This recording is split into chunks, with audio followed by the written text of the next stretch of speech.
Bonsoir à tous.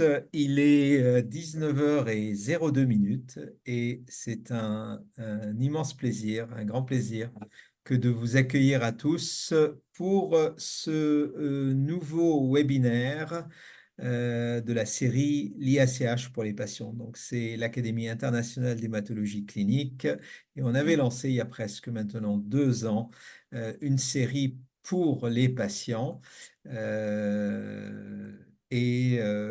Nous avons aujourd'hui le grand honneur de dédier cet épisode au syndrome myéloprolifératif ou les néoplasies myéloprolifératives. Et on a de la chance d'avoir avec nous Madame Tourmente Leroux, Karine Tourmente Leroux, qui est la présidente de l'association Vivre avec une NMP, dont vous avez entendu parler certainement, mais elle va mieux vous expliquer cela que moi. Donc, je m'appelle Mohamed Moti, je suis professeur d'hématologie à l'Université Sorbonne et l'hôpital Saint-Antoine à Paris.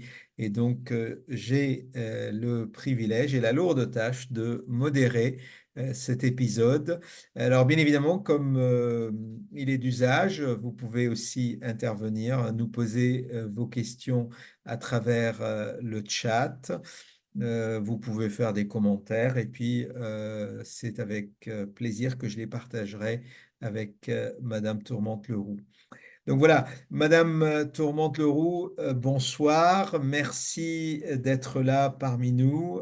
Merci d'avoir accordé un peu de temps, même si je sais que vous avez un planning demain très chargé, mais pour la bonne cause. Alors, en guise d'introduction, avant de rentrer un peu le principe de l'émission, c'est de parler des préoccupations des malades et donc aujourd'hui, le focus, ce sont quand même les syndromes myéloprolifératifs. Et puis, donner des informations dans un langage simple. Et puis, comment peut-on améliorer les choses? Mais peut-être avant de rentrer là-dedans, j'aimerais bien que vous nous racontiez un peu l'histoire de l'association et comment vous en êtes arrivé là, quel est le rôle, comment ça fonctionne, parce que je pense que ça peut être utile à beaucoup de nos auditeurs, ce d'autant plus on est en direct, mais aussi après les gens peuvent regarder cela en replay et puis ça sera traduit dans d'autres langues. Ok, ben écoutez, bonsoir et merci de m'avoir invité parce que c'est plutôt moi qui ai l'honneur d'être reçue, quoi. C'est vraiment top. Alors, mon histoire, l'histoire de l'association, elle est liée à mon histoire. En fait, en septembre 2019, je me suis pris le diagnostic d'une thrombocytémie essentielle. Alors, la thrombocytémie essentielle, c'est un nom assez bizarre, mais ça veut dire que j'ai trop de plaquettes, quoi. J'ai une moelle osseuse hyper active qui a les doigts dans la prise et donc qui fournit trop de plaquettes. Donc après, ça engendre pas mal de complications possibles et potentielles. Alors, si je veux tourner ça à la dérision, c'est tout sauf essentiel d'avoir ce genre Tout à fait. de Voilà, maladie. je n'ai toujours pas compris pourquoi euh, un énergumène avait mis cette espèce d'adjectif à la suite de Trombo, mais bon, c'est comme ça. Donc 2019, je me prends ça en pleine tête en réalisant plus ou moins que c'était un cancer du sang, sans vraiment vouloir me l'avouer. Et puis j'ai tenu un journal de bord en ligne, et ce journal de bord, parce que c'était quand même un drôle de truc, je m'apercevais que c'était une maladie rare, que j'avais quand même pas mal de quick et de couacs, qu'on m'avait mis sous chimio orale. Enfin bon, vraiment le truc qui m'est tombé sur la tête alors que j'avais au préalable une vie presque tout à fait normale et presque ordinaire. Et je sors ce blog est devenu un livre qui est sorti en 2021 et qui s'intitule Drôle de voyage dans un pays qui n'existe pas. Pourquoi ce titre? Parce que thrombocytémie, pour moi, ça rimait avec Papouasie, Polynésie, Italie, que des bons mots, sauf que c'était pas sur la planisphère qui est affichée dans mon bureau. Et à la parution de ce livre, j'ai reçu des messages via les réseaux sociaux et tout, me disant: «Mais, enfin, je ne suis plus seule» et je me suis dit: «Mais en fait, tous ces gens sont tout seuls et ça serait quand même vachement plus drôle si on était tous ensemble, plutôt et beaucoup plus efficace et plus on serait plus forts si on était tous ensemble. Donc, j'ai créé une association en octobre 2021, Vivre avec une ENMP. Et puis, on s'est appuyé sur mon expérience de communicante en politique et on a tout de suite opté pour un maillage territorial, c'est-à-dire que si une association veut avoir du succès, elle ne doit pas avoir son siège en un endroit, donc pour la plupart à Paris. Pour moi, il faut qu'il y ait des relais partout, un peu comme un parti politique. Si un parti politique reste à l'intérieur des périphes, il peut fermer sa porte. Il n'aura pas les préoccupations locales parce que un malade à Toulouse, c'est pas la même chose qu'un malade à Lille. Vous voyez, il y a vraiment des contrastes. Et donc, on a joué là-dessus. Et puis maintenant, on est 700 adhérents. Donc, voilà, on cartonne, on s'éclate, on s'amuse. On a différentes fonctions. On a la fonction d'abord de soutien aux patients, un soutien qu'on exerce via soit un groupe privé Facebook, soit un groupe WhatsApp qui marche bien, hyper actif même, et puis qu'il faut modérer en plus, parce que ça, c'est vraiment très, très important pour les deux outils. Et nous avons aussi évidemment des appels aux patients qui découvrent, qui se prennent ça en pleine tête et on leur dit, on leur explique que finalement, comme le nom de notre association le signifie, on peut vivre avec une UNMP, même si on s'en passerait bien. Voilà. Et puis à côté de cet accompagnement des patients, on a plein, plein, plein d'actions. On est en train de se développer dans les territoires ultramarins parce qu'on a découvert qu'en fait, avoir un cancer du sang, un cancer même tout court dans les territoires ultramarins, c'est un peu comme avoir une NMP en métropole. Voilà, c'est-à-dire que ils n'ont pas accès à plein de choses et nous, en métropole, on n'a pas accès à plein de choses. Donc l'idée, c'est vraiment de forcer, de soutenir et de faire bouger les lignes. On est aussi un relais d'information puisque, on est branché, sur tous les supports qu'on peut trouver. On essaye de faire un max de communication. Pourquoi? Parce que les patients LMP, si Dieu le veut, n'ont pas à, être très souvent à l'hôpital. Donc ça sert à rien que nous, on soit à l'hosto. Ils vont voir leur hémato 2 fois par an, tout au plus. Et puis s'ils sont à l'hôpital, c'est ils y sont en séjour hospitalier, c'est pour une greffe, par exemple. Donc, ils ont autre chose à faire que de s'occuper d'une association. Nous, on s'occupe d'eux quand ils sont en greffe, mais on s'occupe d'eux en leur faisant livrer, par exemple, des bons petits plats, des madeleines. Alors, je ne donnerai pas la marque, mais il n'y a qu'une marque qu'on a trouvé que les gens qui sont en greffe peuvent manger. On a fait une longue étude avec un greffé qui, hélas, n'est plus avec nous. Voilà, on a plein de petites actions. On a aussi des webconférences tous les mois sur différentes thématiques. Ça va de la vie courante sur la nutrition du patient, parce que c'est important, aussi bien que la sexualité ou aussi la recherche. Voilà, des sujets très variés. On a une pastille mensuelle très courte. Ça fait 1 minute 30, 2 minutes maximum, qui répond à une question d'un patient. C'est le professeur Kiladjian qui y répond. Et puis, voilà, on démultiplie, on fait plein de choses et on fait une fois par an Septembre Rouge qu'on a créé en 2022. Septembre Rouge, c'est le mois de sensibilisation au cancer du sang.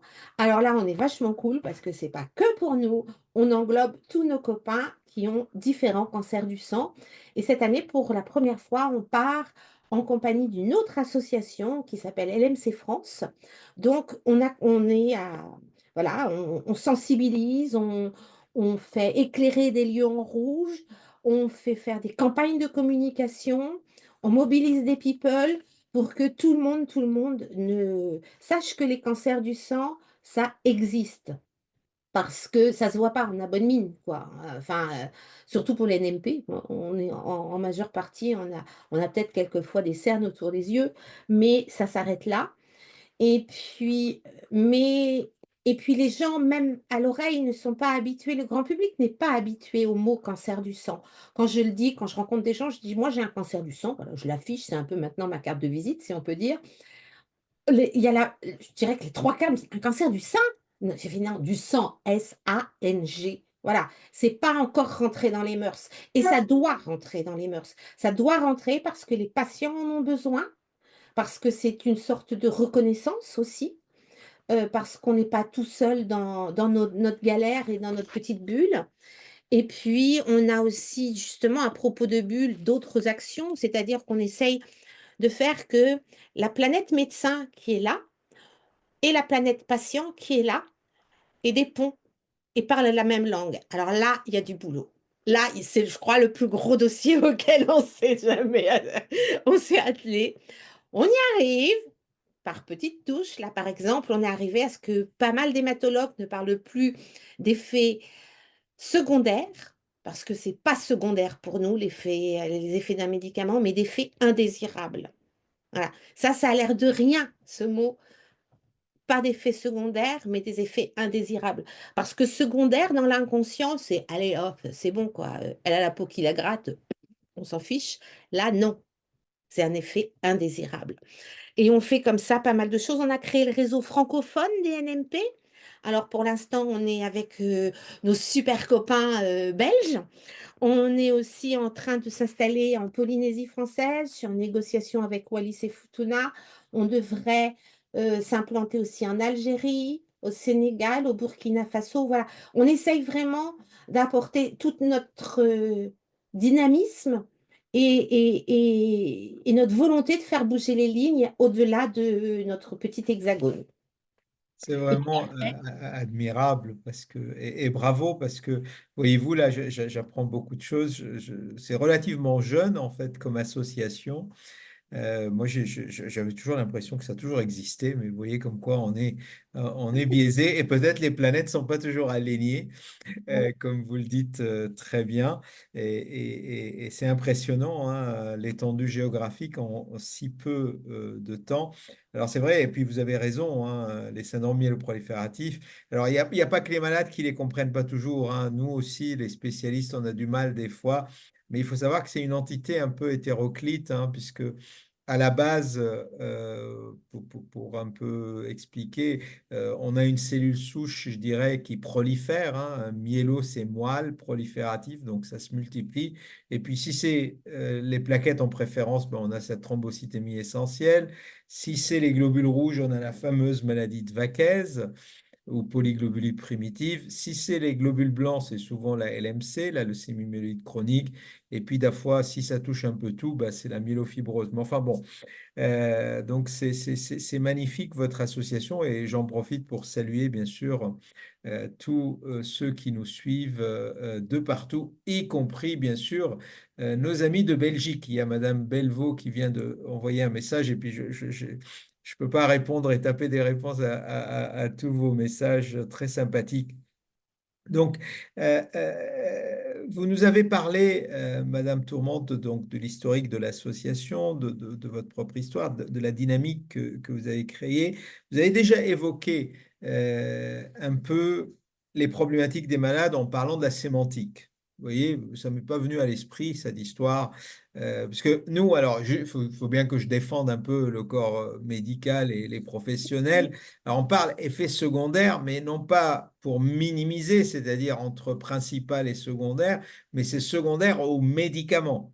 Or, bien évidemment, dans l'imaginaire du malade, c'est peut-être un truc de minimisation, mais ça me fait penser aussi à certains malades qui, à un moment, quand on parle du bénéfice-risque, dans notre jargon scientifique, bénéfice, souvent, ça renvoie à l'argent. Vous voyez, alors que bon, bénéfice pour moi, c'est la survie. C'est-à-dire alors, vaut mieux parler d'avantages et inconvénients. Mais bon, alors, pour les malades qui ont un syndrome myéloprolifératif, dans votre expérience, en plus, vous organisez ces webinaires fréquents et puis notre ami Jean-Jacques Kiladjian répond à pas mal d'interrogations. J'ai pu regarder. Quels sont les enjeux pour les malades? Pour vous aujourd'hui, si vous devez nous faire une synthèse des enjeux, parce que c'est à travers des émissions comme ça et un dialogue qu'on va peut-être pouvoir identifier ce que les anglo-saxons appellent le gap, c'est-à-dire là où il y a un trou à combler qui permettra à un moment de dire bah, les planètes sont alignées. Alors, l'enjeu, c'est déjà, je pense, alors, c'est un des objectifs de Septembre Rouge, c'est de faire connaître ces pathologies à nos généralistes.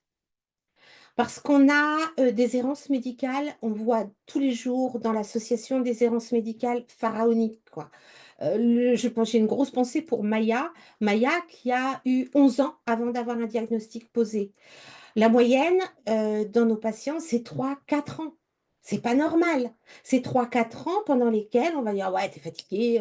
Enfin, le médecin va dire, excusez-moi, vous êtes fatigué, c'est pas grave. Moi, on m'a dit, pendant un an, j'étais fatiguée et à la maison, on m'avait dit, c'est normal parce que je venais d'arrêter de fumer.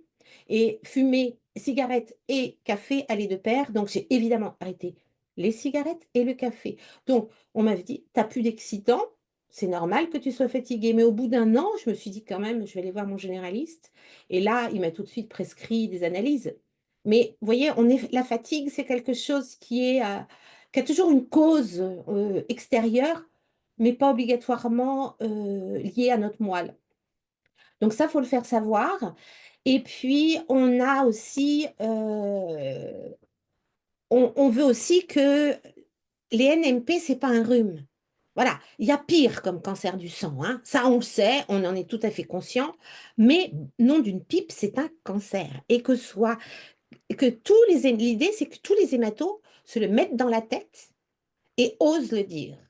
Voilà, c'est un cancer chronique. Alors, certes, c'est chronique, on va vous dire, ouais, c'est comme de l'asthme. Ouais, pas tout à fait, parce que l'asthme, vous ne gobez pas des gélules de chimio orale tous les soirs ou tous les matins. Voilà. L'asthme, vous n'avez pas à vous faire des piqûres tous les 15 jours dans le ventre. Voilà. L'asthme, c'est l'asthme. Ok, on peut en mourir, mais nous, on a quand même une épée de Damoclès au-dessus de la tête si notre mutation évolue. C'est-à-dire que on peut passer à une myélofibrose, on peut passer en leucémie. Voilà. Il y a différents gaps. Alors, moi, j'y pense pas tous les matins en me levant, hein. Heureusement, je suis même pas malade. Au quotidien, voilà, moi, j'ai cet état d'esprit en me disant, je profite de tout, toute la vie, maintenant encore en version XXL, quoi, avec des petites étoiles dans les yeux, parce que tout peut basculer. Mais au-delà de ça, euh, il faut qu'on arrive à vraiment à faire prendre conscience aux médecins, aux hématos, que au quotidien, quelquefois, c'est pas rigolo, quoi. Moi, j'ai de la chance parce que je suis née un pied dans une motte de beurre et l'autre dans une cocotte d'optimisme. Donc, ça va. Voilà, moi, ça va. Mais il y en a pour lesquels c'est beaucoup plus dur.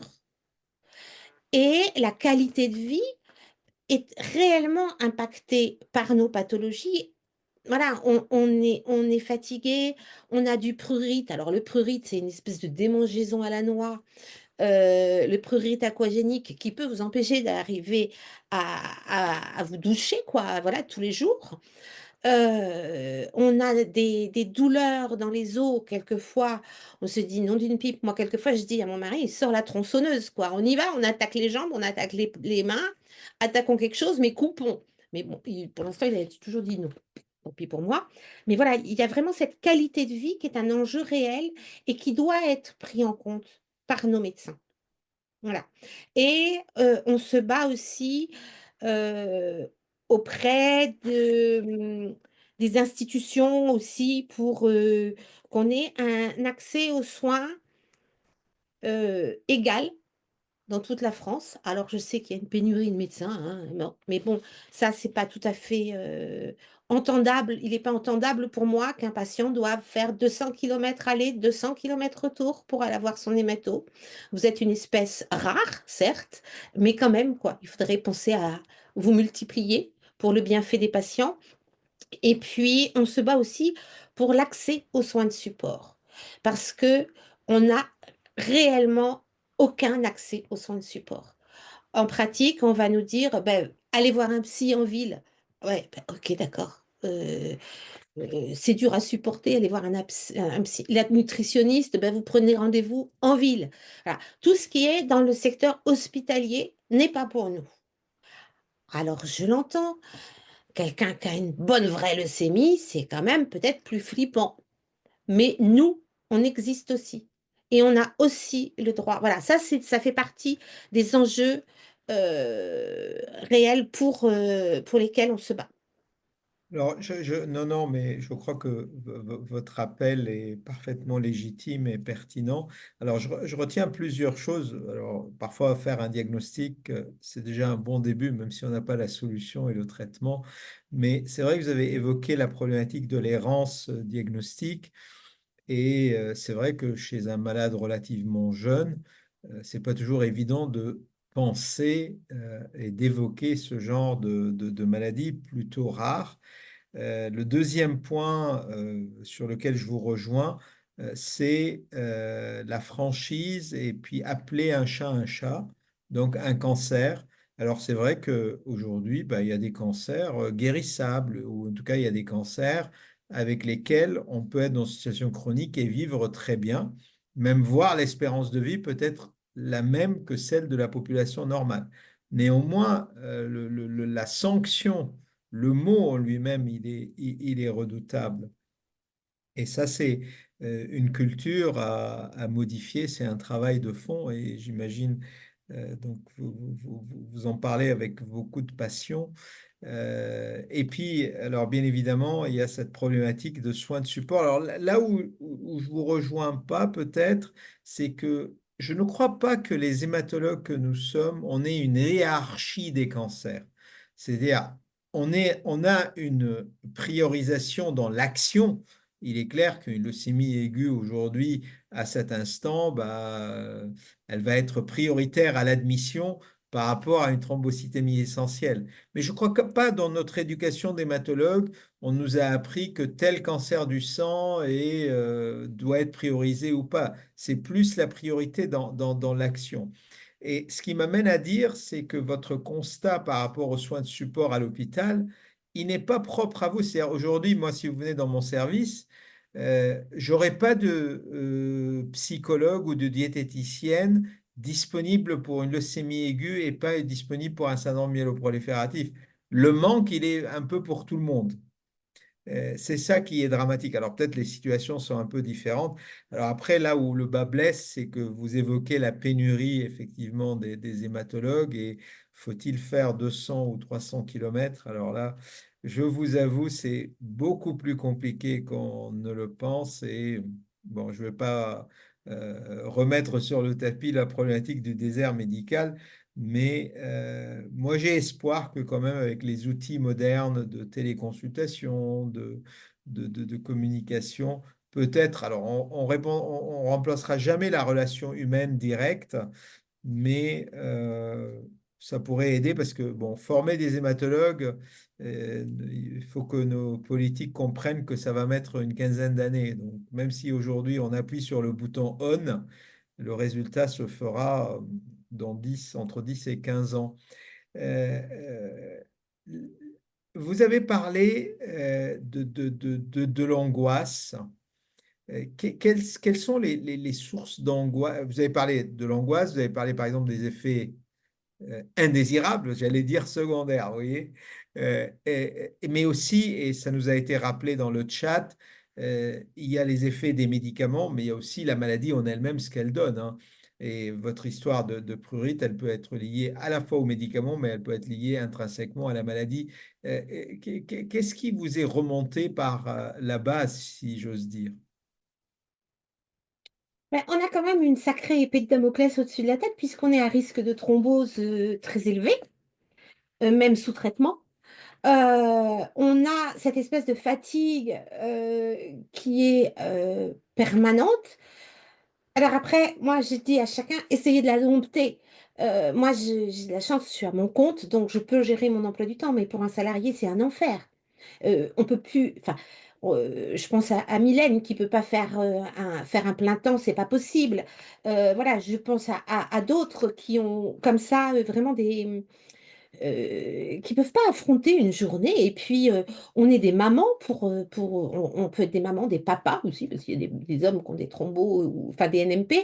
Mais il faut vraiment, on peut pas se contenter de ne vivre que sa vie de patient. On a une vie à côté. Donc, moi, ça m'est arrivé le 31 décembre au soir d'avoir des copains au matin, de me dire, mon Dieu, j'ai des copains qui déboulent ce soir. Je peux pas. Je peux pas. Donc, j'ai annulé. Voilà. Donc là, va falloir vraiment, il faut l'accepter. C'est dur. Il faut l'accepter et il faut le faire accepter. Donc, autant vous dire que dans l'entourage, on fait le ménage, hein, ça c'est génial. Il n'y a que les vrais et les fidèles qui restent.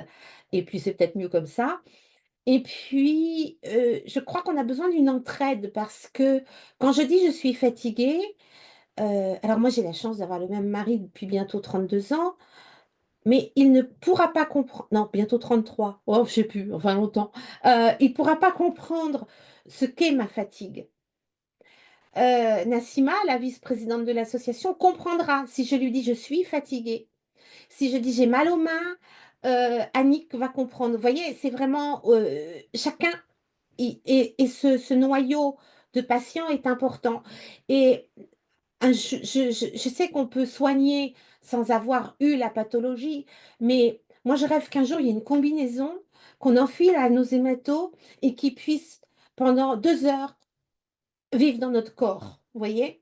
Bon, c'est pas prêt, hein, c'est dans mes délires, mais j'ai bien déliré pour Septembre Rouge et ça marche. Donc pourquoi pas un jour cette combi?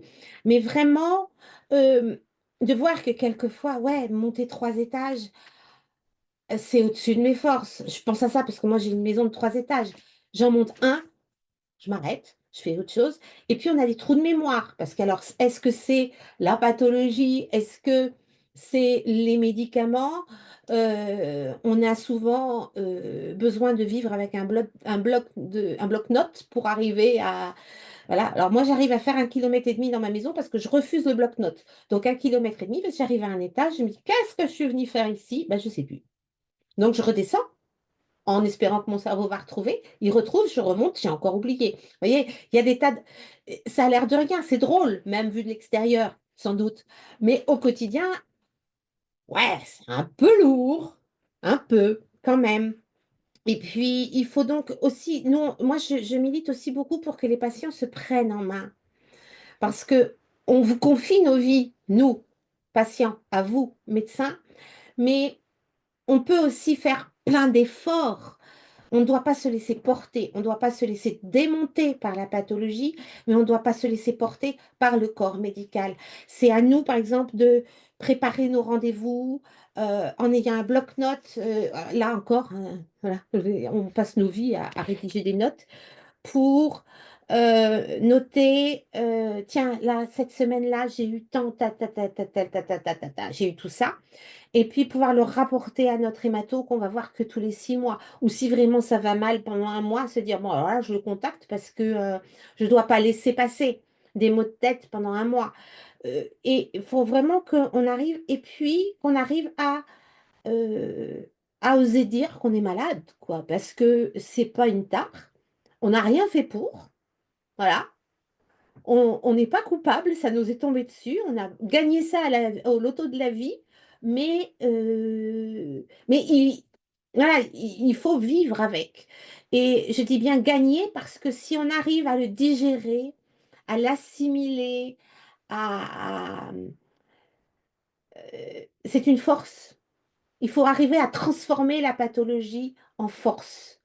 Et une des NMP, on doit pouvoir arriver à lui dire, bon, voilà, allez, on cohabite. Je suis d'accord, de toute façon, pour l'instant, ça ne se guérit pas. Donc, il n'y a pas de. On espère qu'un jour, il y aura quelqu'un d'extraordinaire qui va trouver la potion magique, mais en attendant, on ne l'a pas. Donc, moi, je dis que je vis avec ma NMP dans mon sac à dos. Et il y a un oncologue qui m'avait dit un truc absolument génial en Polynésie, qui m'a dit, c'est bien que tu l'aies dans ton sac à dos parce qu'au moins, tu as les mains libres. Et c'est ça, voilà, je l'ai en permanence avec moi, mais je veux vivre. Et je pense que, voilà, arriver à se dire, ouais, mais finalement, c'est peut-être un atout, cette pathologie. Moi, j'ai eu une chance incroyable. J'aurais pas eu cette pathologie, je serais pas allée. Là, demain soir, je pars à l'île de la Réunion pour l'association. J'aurais jamais été à l'île de la Réunion. Je suis allée en Polynésie. J'ai rencontré des gens complètement fous. Je suis allée avec la vice-présidente que j'avais jamais rencontrée. On est parti une semaine à l'autre bout du monde pour l'association aussi. Voilà, c'est rencontrer des gens, c'est se nourrir aussi intellectuellement, apprendre des choses. Moi, les plaquettes, je savais même pas que ça existait, hein. Je croyais que pour moi, qui suis une communicante, une plaquette, c'était un fascicule publicitaire. Bon, j'ai un bac littéraire, hein, j'avoue. Et puis, ça m'a jamais intéressé ce que j'avais dans la moelle. Bon, ben là, j'ai découvert. Voilà, il faut arriver à mettre des lunettes roses, essayer de le quitter le moins souvent possible. Et aussi, euh, essayer de faciliter pour les patients l'accès aux essais. Vous voyez, on a tout ça aussi qu'on fait. On essaie de se tenir au courant des essais cliniques.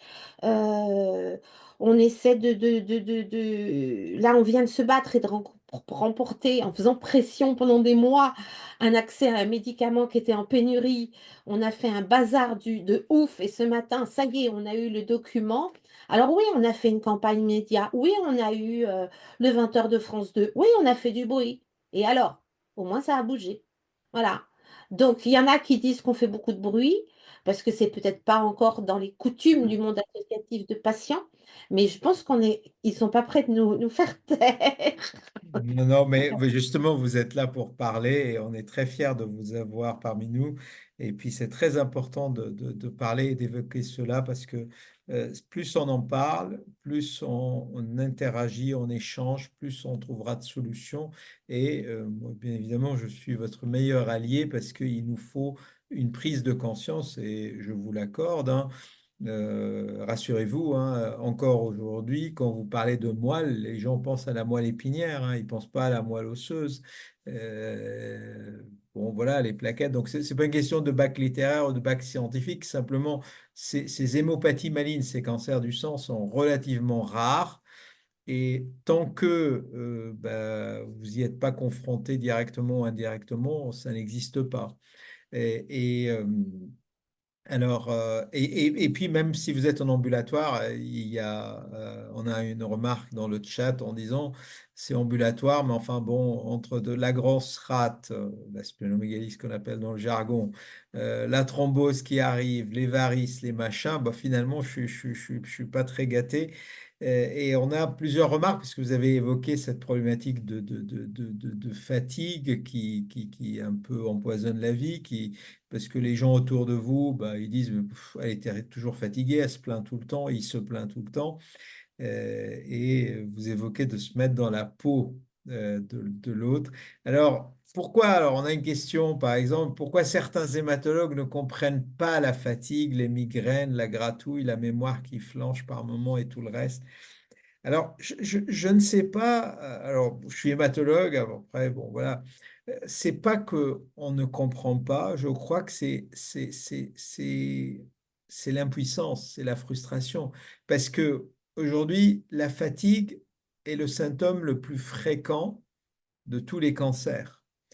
Or, aujourd'hui, en fait, on ne sait pas quantifier la fatigue, en tout cas, nous, scientifiquement. Il y a des échelles et tout ce qu'on veut.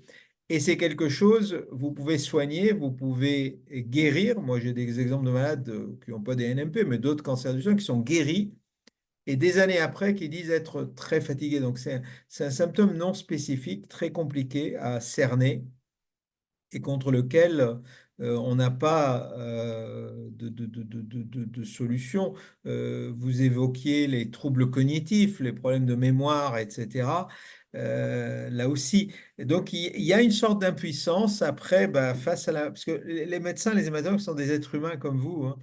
Et donc, face à une situation d'impuissance, bah, tout le monde ne réagit pas pareil et c'est vrai que mais je ne crois pas qu'il y a une tentative, en tout cas je défends mes collègues, de minimiser ou en tout cas de ne pas tenir compte. C'est simplement un constat d'impuissance parce que c'est vrai, vous venez me consulter, vous me dites mon symptôme principal, ben, je suis tout le temps fatigué, eh ben, vous allez rester sur votre faim parce que je ne vais pas pouvoir vous donner une recette magique pour lutter contre cette fatigue. je ne sais pas si les patients et les familles qui nous regardent, n'hésitez pas à envoyer vos commentaires. Mais alors, justement, on va arriver à la dernière partie, Madame Tourmente-Leroux, le rôle des professionnels. Comment imaginer, parce qu'on n'est jamais mieux servi que par soi-même, comme on dit. Donc, si vous devez proposer une feuille de route pour les professionnels, pas que les médecins, les infirmiers, comme vous dites, les kinés, les diététiciens, les nutritionnistes, les psychologues, et je passe. Quelle est la feuille de route que vous leur proposez, à supposer qu'ils soient en nombre et disponibles et qu'ils soient à proximité, que vous ne soyez pas obligé de faire 300 kilomètres en plus de la fatigue? Vous voyez, j'ai bien appris la leçon. Alors, le premier truc auquel je pense, qui est absolument horrible, je viens juste avant d'avoir ma fille au téléphone, qui a une mononucléose et qui m'a dit: «Maman, j'en peux plus, je suis fatiguée» et j'ai fait: «Ben voilà, c'est ça!» Donc à croire que peut-être que tout le corps médical devrait attraper une mononucléose. Voilà, c'est l'idée que j'ai comme Vous une fois. savez, dans notre jeunesse, on l'a eu souvent tous, hein, à Ah peu bon, près. d'accord. Et Bon, tout le mais vous monde n'est avez pas une fatigué idée. par une mononucléose. Mais elle m'a dit: «Mais c'est épuisant». J'ai dit: «Ben voilà, tu vois là ce que sur un laps tu vis sur un laps de temps, moi ce que je vis depuis 5 ans, au quotidien». Voilà, et donc je pense que ça, c'est vraiment cette foutue fatigue et cette qualité de vie, c'est le truc qu'on voudrait vraiment faire rentrer dans le crâne de tout le monde et c'est pas par vulgarité que j'emploie cette expression «rentrer dans le crâne» parce que j'entends combien de témoignages de patients qui disent, «J'ai encore vu un hémato qui m'a dit que la fatigue, il pouvait rien et que de toute façon, j'ai qu'à vivre avec». Non, c'est pas vivre avec, c'est donner des tips quoi, donner des petites astuces, je sais pas, faites une sieste, voilà, c'est tout bête. Mais Mais alors, est-ce que vous avez besoin vraiment de l'hématologue pour vous dire ça? ça dépend des patients. Moi non, parce que je suis une marmotte, donc je peux dormir n'importe quand. Parce que, Mais en dehors de toute maladie, moi j'ai toujours entendu que quand on est fatigué, on se repose. non, on veut pas, toujours. Non? Ça Non, je je sais pas, pense que se reposer, il n'y a aucune arrière-pensée ou une ah non, mauvaise non, non, non, intention non, dans tout ma à fait. remarque, hein. Mais quelque part, j'ai l'impression que se reposer, c'est accepter d'être malade et je pense que, justement, tous les gens beaucoup de gens qui rencontrent ce problème de fatigue ont peut-être, heu, n'acceptent pas, peut-être, je sais pas, c'est une piste, Ben, vous voyez, n'acceptent non, non, je vous dis ça de je sais manière pas. provocatrice parce que je le vis régulièrement quand je dis à ma femme, ben, je suis fatigué, elle me dit, bah, t'as qu'à rien, t'as qu'à faire moins de choses et prendre Oui, un peu plus de temps pour te reposer. oui, on entend ça régulièrement par Vous nos voyez ce que je veux dire? entourages. Euh, Eh Non, ben, moi je crois, bah, je dis ça sur le temps de l'humour parce que je crois que ce que vous soulevez, il est majeur et c'est là où on a peut-être un déficit. C'est une recherche structurée dans toutes ces dimensions qui vont au-delà de ce qu'est la génétique d'un syndrome myéloprolifératif, de ce que le médicament, tel ou tel médicament, c'est des recherches qui vont au-delà. Et c'est vrai, à mon sens, peut-être on n'en fait pas assez. Aujourd'hui, il est peut-être facile de trouver, facile entre guillemets, hein, parce que par les temps qui courent, il n'y a rien de facile, de trouver un financement scientifique, en tout cas pour la recherche, pour trouver, je ne sais pas, étudier les gènes de telle ou telle maladie, c'est plus dur comme finance pour analyser la fatigue ou, vous voyez, ce genre de problématique. Donc, ce qui m'amène à la question, l'association et puis vos interactions avec les malades, leur positionnement vis-à-vis de la recherche et de l'acceptation, je dirais, de la recherche. Parce que souvent, c'est à double tranchant. Qui dit recherche, ça fait immédiatement peur, ça prend du temps, ça prend de l'énergie. Et il nous est arrivé, et il nous arrive d'ailleurs de voir de plus en plus de malades qui ne veulent pas se soumettre, entre guillemets, ou participer à des recherches. Vous leur donnez des questionnaires, ils ne veulent pas leur répondre, hein, je vous assure. Le taux de non-réponse, ben oui, parce qu'il faut faire une recherche, il y a une structuration, il y a des règles scientifiques, il y a des choses à suivre. Alors on ne peut pas d'un côté dire, il faut qu'on avance, qu'on progresse dans un domaine, et de l'autre côté dire, ah ben non, non, non, moi, mais je veux pas m'y plier, quoi, je veux pas me plier aux règles. Et alors, Quels sont les échos que vous avez? dans la recherche, quand il y a des questionnaires, s'il vous plaît, enlevez un mot. C'est le mot comorbidité. Alors, à force, moi, je sais maintenant ce que c'est qu'une comorbidité. Mais quand vous êtes un nouveau patient et qu'on vous pose la question pour une enquête quelconque, avez-vous d'autres comorbidités? Waouh! On voit tout de suite un cercueil. Voilà. Donc, d'autres pathologies connexes, OK, mais pas d'autres comorbidités. Là, vous avez perdu la moitié des patients pour votre essai thérapeutique, hein, c'est d'emblée. Ça, c'est évident. Donc, c'est là aussi, il y a tout ce jeu de communication qu'il va falloir améliorer pour que nous allions avec plus d'entrain vers les essais. Et tant que ces deux planètes ne seront pas vraiment euh, liées, plus liées, je pense qu'on aura toujours ces piétinements pour avoir accès aux essais. Nous, on en parle, hein, on parle des essais, on se tient au courant, on répond aux sollicitations d'évaluation par la Haute Autorité de Santé sur les médicaments. Enfin, vraiment, on est à fond, à fond, à fond. On participe à une recherche sur la qualité de vie. On essaye vraiment d'accompagner nos patients pour enfin nos patients, c'est pas mes patients d'ailleurs, mais enfin les adhérents plutôt, pour qu'ils aillent vers tous ces essais. Mais les questionnaires patients, c'est vraiment, il va falloir, je pense, on planche ensemble dessus. Voilà. Parce qu'il y a des terminologies, il y a des terminologies qu'on ne comprend pas, il y a un jargon qu'on ne comprend pas. Alors je sais que vous suivez des modèles, souvent des modèles américains et tout ça, mais non, non, madame Michu ou madame Dupont ou madame machin, elle va pas obligatoirement comprendre.